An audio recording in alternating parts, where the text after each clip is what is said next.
What up, my people? What up, my people? Welcome back to another episode of All Black All the Time podcast. I am your humble host, Umoja, and today I'm gonna switch it up just a little bit because I had on my mind the government shutdown, but I came across I can't remember my brother name, and he be doing some good content. Light skinned brother with the locks, and it was somebody who was using his videos, and it's crazy. It was one brother using a video of another brother using another video. So it was three black men in one video.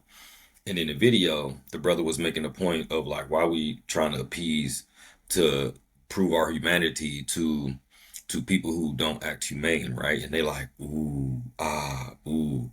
And I'm like, for me, I'm like, duh. But I noticed that like the solution, like it's not a solution. It's not a solution. And a lot of times it's like us black folks, we like to peddle to the emotions or the morality of white people as if they don't understand what's going on, as if they don't understand their own history, as if they don't know our history more than us sometimes. And it's like we'll go on this thing and we'll puff our chest up like, yeah, we're telling them. We're telling them. You know what I mean? It's like, but what to what end? To what end are we gonna stop preaching to white folks? To what end? Seriously though, to what end? And when are we gonna look at ourselves and just ask the question of what are we gonna do? If not, what are we gonna do? If we don't want to take responsibility, what's the plan? If we don't have a plan for ourselves and we're not asking, all right, but what's the plan for our future? Or is the future indefinitely to just be going with the wind, whatever the white wind is? Is that the plan? Because we could talk about it all we want to. We could talk about the problems and how bad white people are, but what's the plan though? What's the plan to reverse our conditions? What's the plan to actually fight? So, what I'm gonna do today, or tonight, excuse me, I'm gonna just read some statistics. And instead of me doing my preachy thing of this what we should do, this what we can do, when I'm finished, I share this with the world. I'm gonna ask the question of what do you think we should do? Because I have ideas, but I believe that the best ideas are going to come when we're working together. One person with an idea is not going to do it. We need everybody to debate ideas to see who has the best ideas. That's what should win, not who's the cutest, not who has the most money, not who could lie the best, not who could talk the quickest, talk the slickest. It should be what is your idea? What is your plan for our future? Can we do this? That should be the plan. In my humble opinion, that's what the plan should be. All right, now I'm gonna go down this list, and y'all just tell me what you think. And before I go on any further, if you haven't subscribed to the podcast already, make sure you do that. It'll help me. And what I want to do is I want to make sure that I keep building up this archive so that when people, I don't care when it really cracks and we get our head out our butts and we decide that we really want to do something. I want people to go here and say, man, somebody been it's been brothers and sisters been talking about this. And before I go too, I want to make sure that y'all stay in tune because next week I'm gonna have a brother from the Liberia Leadership Academy, and we're gonna be talking about building a relationship between African Americans and Liberians. It's gonna be awesome. Now, without further ado, just check me out. In terms of black politicians, there are currently about 10,000 elected black officials, including 5 senators, 62 in Congress, a record 143 black mayors across America, one black governor, Westmore in Maryland. And on top of all that, we have our own wing in Congress, the Congressional Black Caucus. Y'all done heard me talking about that. Black colleges, HBCUs, historical black colleges and university. There are currently 99 opened HBCUs in America. 99. In that, about nationally, HBCU graduates hold 136,000 jobs, generating 16.5 billion in economic impact annually. 136 jobs from HBCUs, generating 16.5 billion in economic impact every year. Okay. When it comes to black banks, there are 21 open and active black banks in America. 21. The largest one by accounts is One United Bank. That is the largest black bank in America. Black businesses. There are 195,000 black businesses on record, generating $212 billion in revenue annually, employing millions of people. When it comes to service members, in this case, I don't know honestly if the number included like police officers, right? And like parole officers, COs and stuff like that. But service members, about 17.6% of active members. Mind you, that's a few more percent than it is of the population. Right? We're like we fluctuate between 12 and 14% of the population, yet there's almost 18% of the armed services is black. Interesting. And that makes up about 224 active members. Yeah.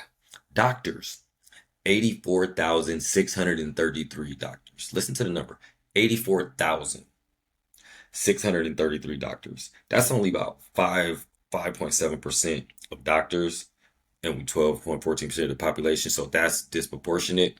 That's still a lot of doctors. 84,000 is still a lot of doctors. Teachers. Teachers is a weird one because you talk about like private school, public school, but the number that I found was 230 and 380,000 teachers, and that's only 6 to 10%. And we know the impact of black teachers. And the last number that I did was construction workers, just construction workers. I'm talking about architects, not talking about engineers, not talking about designers, not talking about that, just construction workers. 85,000 construction workers. It's interesting. It's almost the same amount of doctors as it is black construction workers. That's actually interesting. So I say all those numbers.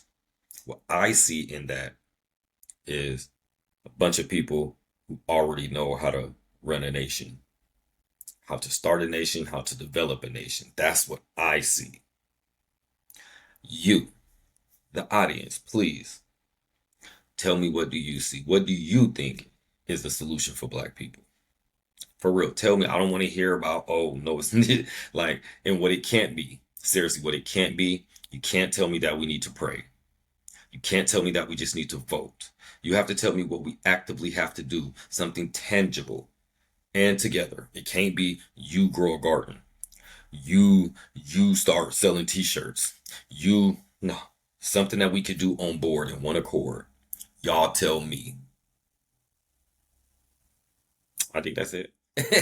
And seriously, man, that's all I got for you tonight. Because I mean, I had a plan to talk about the government shutdown. Oh, oh.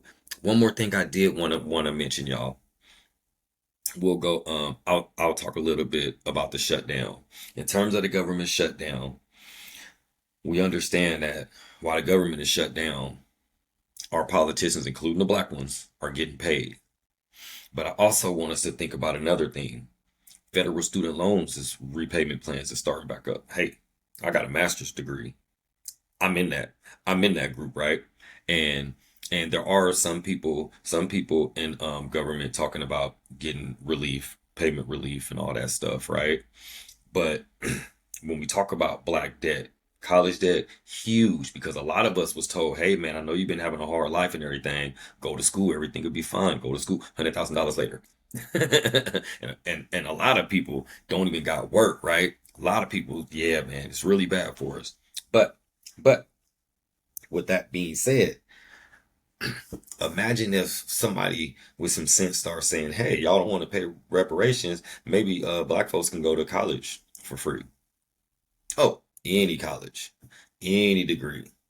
I mean, as long as you qualify to get in, right? Not like, oh, you just in the hood. I want to go to Harvard, like not like that, right? But like if you got all your ducks in a row, you got a high GPA, and you say, you know what, I want to be an architect. You get to pick the school of architect that you want to go to. That type of stuff, right? Seems feasible to me. And this is the point that I want to make, though, y'all, seriously, because this is a trick that's being played on us, and nobody's really talking about it. Federal minimum wage. Do y'all know what federal minimum wage? A lot of y'all probably do because y'all live in these states. Federal minimum wage is still $7.25. The federal minimum wage has been that way since 2009.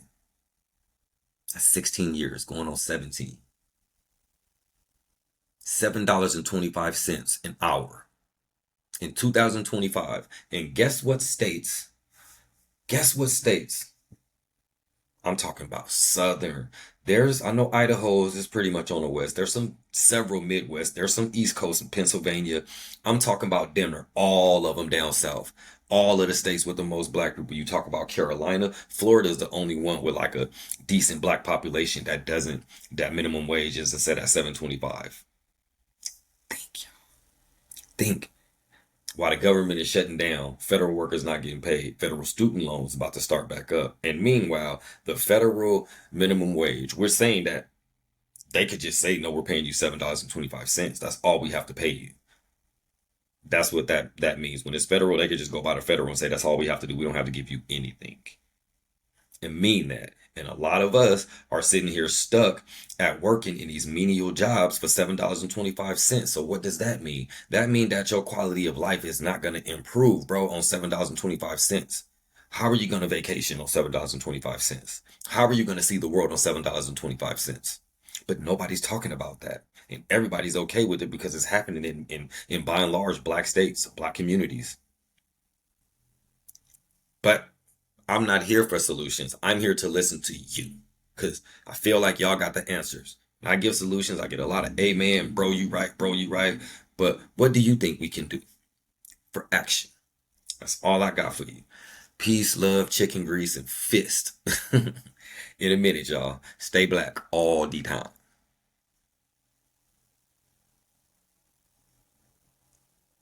Listen to all full podcast episodes wherever you find podcasts.